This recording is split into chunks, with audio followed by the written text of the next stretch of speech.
Kata Allah, kalau ada yang pernah terjebak berbuat buruk dalam hidup, kata-katanya keluar kotor, tindakannya nggak bagus, hartanya didapatkan dari jalan yang tidak baik misalnya, terus dia ingin merubah itu, dia merasa saya diprovokasi oleh setan, terjebak oleh nafsu, pengen berubah, pengen menghilangkan itu semua, maka apa yang harus dilakukan? Tsumma yatubuna min qarib. Ini yang indah, bab ini yang paling penting. Fokus baik-baik.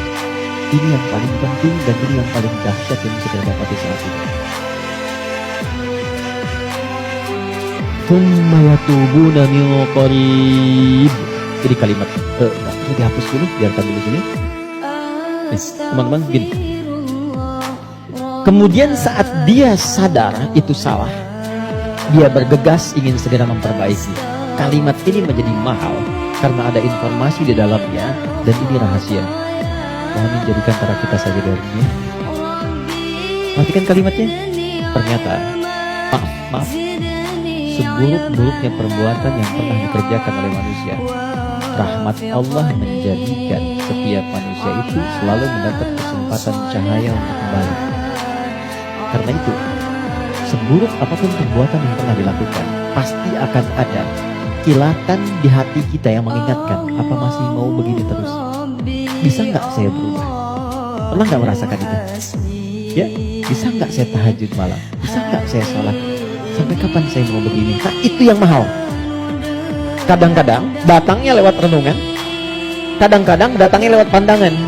Misal Anda pulang dari pekerjaan, kok tiba-tiba Anda lewat ke depan masjid yang banyak orang sedang menunaikan sholat.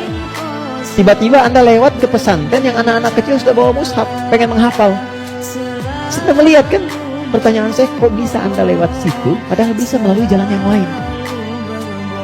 Itu kalau bukan sayang Allah, gak mungkin diberikan demikian. Kadang-kadang lewat pendengaran, kadang-kadang pendengaran dan penglihatan. Pendengaran misal taklim di masjid, Masjid Raya Pondok Indah, atau misalnya MLBJ di sini, suara keluar, Anda lewat situ.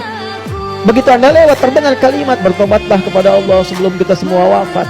Padahal kalimat itu ditujukan pada jamaah yang di dalam, tapi suaranya keluar, Anda yang dengar.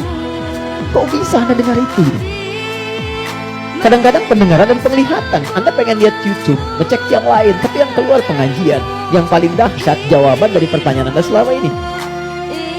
Nah, itu yang dimaksudkan. Kalau Anda mengalami momentum seperti itu, kata Quran, cepat ambil. Karena Allah sedang memberikan kasihnya secara langsung tanpa campur tangan siapapun. Biasanya, kalau dalam kondisi seperti itu disambut oleh seorang hamba, maka muncullah rahmat Allah pada saat itu yang akan langsung merubah hamba itu menjadi kekasih Allah Subhanahu wa Ta'ala. Makanya tidak sedikit orang menjadi kekasih Allah. Kekasih itu maksudnya sangat dekat dengan Allah, sampai doa pun baru minta udah dijawab. Siapa di antara mereka aulia Allah itu? Rata-rata ada di antara mereka yang tadinya pelaku maksiat, terus merasakan nikmatnya taubat, meningkat ibadahnya, dan sekatnya seakan-akan menjadi jauh, terpisah, lepas dari dirinya, nyambung ke Allah begitu cepatnya, doanya cepat terjawab, zikirnya terasa dengan nikmat. Itulah aulia Allah. Nah, jadi yang ingin saya katakan adalah, kalau satu kali berbuat salah, terpikir, kemudian ada kilatan di hati kita, di pikiran kita, atau mendengar atau melihat sesuatu mengarahkan kita untuk bertobat, cepat ambil itu. Cepat ambil. Itu yang dimaksud Quran surah ke-29 di ayat yang terakhir. Walladzina jahadu fina lanahdiyannahum subulana. Setelah itu, sesali perbuatan yang pernah dikerjakan, minta ampun pada Allah. Kalau terkait dengan manusia, minta maaf, datangi. Dan jangan merasa sungkan. Jangan merasa sungkan.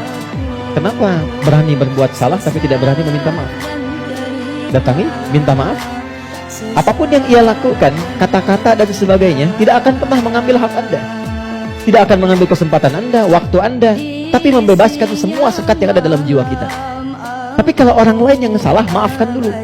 Memaafkan orang itu akan menghilangkan sekat dalam diri kita, sehingga tidak pernah memikirkan dia lagi, tapi tidak menyelesaikan persoalan dia dengan Allah. Jadi tetap dia dihisab oleh Allah sebelum dia minta maaf pada kita. Tidak ada ruginya. Paham ya? Karena itu, kalau ada kilatan di pikiran kita mengajak untuk bertobat, cepat respon, sesali perbuatan itu, berjanji tidak mengulangi, dan mengganti dengan perbuatan baik. Apa tandanya tobatnya diterima?